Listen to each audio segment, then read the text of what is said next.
La conscience de vos filtres énergétiques.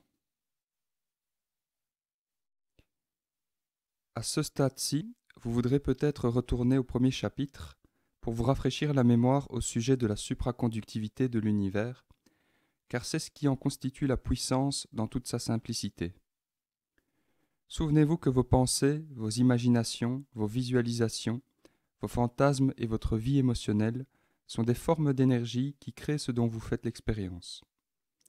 Si vous les utilisez en outrepassant l'usage limité que vous en avez fait dans votre vie, vous susciterez en vous un nouvel état de conscience. Concevez-vous plus grand que vous ne l'avez fait jusqu'ici, car vous l'êtes.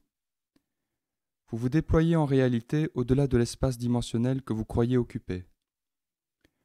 Votre champ énergétique, même dans une perspective spatio-temporelle, s'étend vers l'extérieur et de là, toute l'énergie de vos pensées s'étend à l'infini.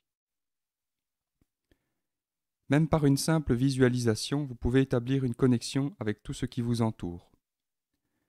Il existe toutefois une raison pour laquelle votre système physique filtre toutes les pulsions énergétiques de la vie qui existent dans votre sphère. Vous en auriez trop à traiter en même temps, et il y a une grande partie que vous ne voulez pas traiter. Autrement dit, il vous faut être conscient de ce à quoi vous vous connectez et de la façon dont vous le faites. Si vous avez déjà consommé des drogues psychédéliques ou des psychotropes, vous savez que l'élimination de certains filtres mentaux et émotionnels peut faire ouvrir les yeux tout en désorientant et en faisant peur. Les connexions provoquées chimiquement sont simplement une dissolution de certains filtres mentaux ou émotionnels, laquelle peut procurer temporairement un aperçu d'une autre façon de voir, mais non une véritable connexion aux autres sphères de la réalité.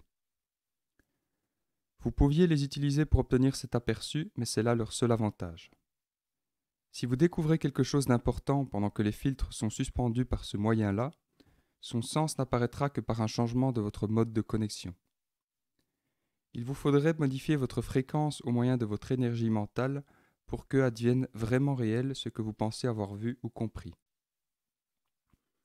Les méthodes psychotropes pour augmenter les perceptions sont utilisées depuis des millénaires et avec un grand succès quand c'est fait avec la guidance de quelqu'un qui a acquis un haut niveau de connaissance. Aujourd'hui, dans votre société, on n'utilise pas les drogues avec conscience et elles sont donc plus nocives que productives et certainement pas nécessaires. Ce qui offre un excellent exemple de mauvais usage d'une bonne chose et qui montre bien l'importance du moyen choisi pour se connecter au monde invisible.